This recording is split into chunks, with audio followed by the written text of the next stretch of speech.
അതേസമയം ഈ ചെടിയുടെ അടിവശം, ഈ ഇലയുടെ അടിവശം നോക്കൂ, ഒരു പർപ്പിൾ കളറാണ്. അങ്ങനെ 2 നിറത്തിൽ കാണുന്ന ഇലയുള്ള ഒരു സസ്യമാണ്.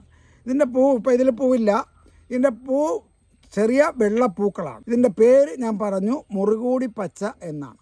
ഈ ചെടിയുടെ ഇല ഇങ്ങനെ കുറച്ച് ഇല എടുത്തിട്ട് ഇങ്ങനെ ഇല പറിച്ചെടുത്താൽ, കുറച്ച് ഇല പറിച്ചെടുത്ത് നല്ലപോലെ ഒന്ന് അരച്ച്, അല്ലെങ്കിൽ കൈ കൊണ്ടൊന്ന് ഞവിടി ഇതിൻ്റെ നീര് വരുത്തി, ആ നീര് മുറിവ് വന്ന ഭാഗത്ത് ഇറ്റിച്ച്, എന്നിട്ട് ആ അരച്ചെടുത്ത ചണ്ടി ആ മുറിവുള്ള ഭാഗത്ത് വെച്ച് ഒരു തുണി കൊണ്ട് കെട്ടി വെച്ചാൽ കൃത്യമായും 2 ദിവസം കഴിയുമ്പോൾ ആ മുറിവ് ഉണങ്ങിയിരിക്കും.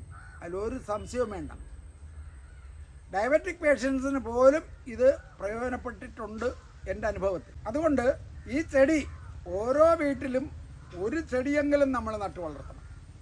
ഞാൻ നേരത്തെ പറഞ്ഞു, ഇത് ഔട്ട്ഡോർ പ്ലാന്റായിട്ട് നമുക്ക് നടാം, ഹാങ്ങിങ് പ്ലാന്റായിട്ട് ഉപയോഗിക്കാം. പിന്നെ ഇതിന് ഷെയ്ഡിലും വളരുന്ന ചെടി ആയതുകൊണ്ട് നമുക്ക് ഇതിനെ ഇൻഡോർ പ്ലാന്റായിട്ടും ഉപയോഗിക്കാം.